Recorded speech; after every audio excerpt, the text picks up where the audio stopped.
Time to crack open the sports page with the Orlando Sentinel and FM 96.9 The Game's Mike the Bulldog Bianchi. On JRR. Bulldog Sports Page brought to you by Kaufman and Lind, personal injury attorneys. Boy, oh boy, Bulldog, did you have a lot fall into the lap there of sports guys like yourself yesterday? Absolutely. We'll get into the big national news with Nick Saban's retirement, Pete Carroll stepping down. But let's start with the UCF Knights pulled off the biggest basketball victory in the history of program, maybe the biggest victory in UCF athletic history last night with a shockingly monumental 65-60 court-storming victory over number 3 Kansas. Wow. Highest ranked team UCF has ever beaten.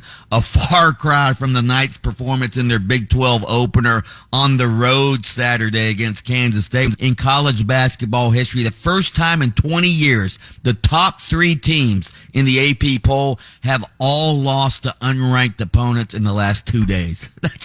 Is that amazing? It's crazy. So I would basically say, okay, even though I asked Pat when Coach was in here earlier in the week, we were talking about it. I said, who knows? They might, because he was talking about how tough this upcoming schedule is for the basketball team. I said they might pull one out. That was a fluke. I would say, obviously, but you said the biggest thing in UCF sports history. I think the undefeated season is. Well, I said it could be. I mean, you could debate it. I mean, the UCF football team has never beaten a team that was ranked number 3 in the country. And I realize football is more important than basketball to the UCF fan base. I'm just saying, for a one game moment, that might have been the biggest victory in UCF athletics history. Mm-hmm. Not an entire season, obviously, because by the time this season's over, UCF's basketball program, heck, they might be at the bottom of the Big 12. We don't know, but yeah. Big win for Johnny Dawkins, the coach, last night. He's been getting a lot of heat from UCF's fan base on social media. You got to give the guy a chance to build a program in the Big 12. Here's all you need to know. UCF has the lowest basketball budget in the Big 12. That includes the new teams that were added to the Big 12 this season. Here's the difference. Kansas spends $14 million a year on basketball. UCF spends $4 million a year. Well. And that doesn't even include NIL. And Kansas was spending zillion more dollars on NIL even before it was legal. Yeah. So, yeah, big win for UCF last night. But the big national news, Nick Saban, the greatest college football coach of all time, in my opinion. Hell, I think if you read my column today, I think he's the greatest coach in any sport in history. He stepped down. That was a shock yesterday. At Alabama, he announced his retirement after 17 seasons at the Crimson Tide, 72 years old. There were rumors and rumblings in the ESPN story that I read today that Saban, he's 72 and it's probably time. He's won more national titles than any coach in history with 7. Bear Bryant had 6. It was probably time for him to step down, but he doesn't like the direction where college football is headed. Saban, obviously a program builder, developer of talent, the process, all of that stuff.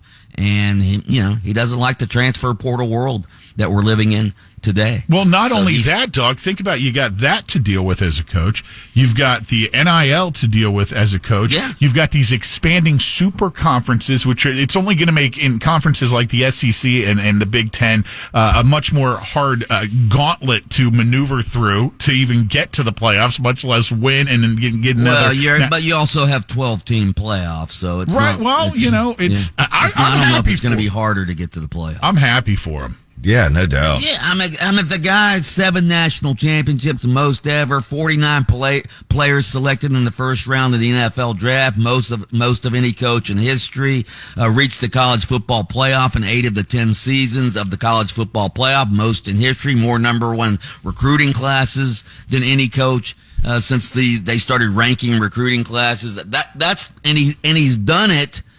And he's done it in the toughest conference in college football. He's done it in an era where there's more parity in college football than there's ever been. I mean, to me, that's why I think he's the greatest coach of any sport in history. I think it's harder to stay on top in college football, especially these days, than any other sport. Just ask Nebraska or Texas or USC or Miami or Florida State, who've been up and down over the 17 years since Saban's been at Alabama, and Alabama's remained at the top of college football. Never mind Alabama. The other places he's been, I think he never had a losing season. 500 was the worst he ever performed. I think maybe at Michigan State, right? It's incredible. A 500 season? Well, and then there was the Dolphins, though. Hey, I have to agree, though. I think NIL and the transfer portal, I've said it for months, if not longer. I think it's wrecked college football. Sorry. Yeah. One last thing about Saban and his impact.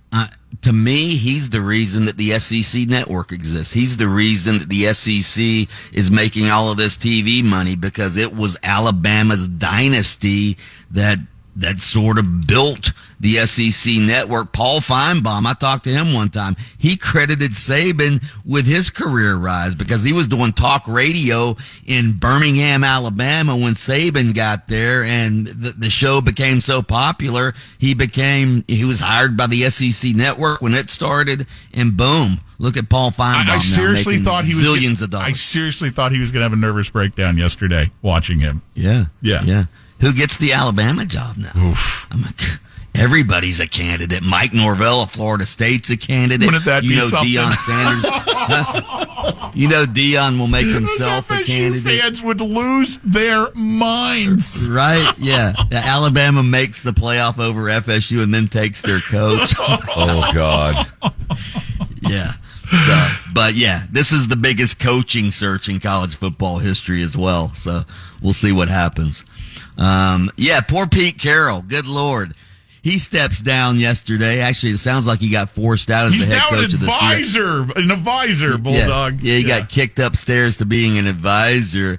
Yeah, but it gets overshadowed by Saban. Right. Carroll's one of the greatest coaches of all time, too. I mean, he's one of only 3 coaches in history to win a college football national championship and a Super Bowl, and yet his news gets overshadowed when the GOAT, Nick Saban, steps down. He's such a smooth character. You guys notice that, Carroll? He's just smooth. Yeah, he's smooth, and he's over 70 years old, and he still has that boyish energy. It's totally unbelievable. And that's all part of it. He's the silver fox. That guy needs a gum endorsement. Like Wrigley's, he's always chomping that gum on the side. Hey, Bulldog, one final note before we let you go this morning. So it looks like that Dolphins and Kansas City game could be the coldest game ever played in the NFL. Really? That's what they're saying. Yeah. It's going to be negative below 0, right? Yeah, it's like -8 or something, actual air temperature, and they're saying the wind chill could bring it down to like -25. Good Lord. Bulldogs. Good Lord. And it's on Peacock, right? Yeah. You know what I say about Peacock? You know what I say about that game being on Peacock? Poppycock is what I say. Bulldog Sports Page brought to you by Kaufman and Lynn Injury Attorneys. Listen to Under Oath with attorney Jeff Kaufman every Saturday morning, 7:30 FM 96.9 The Game. Catch extended versions of Under Oath by searching Under Oath with Jeff Kaufman on your favorite streaming platform. Chicago On Demand. Download the iHeartRadio app.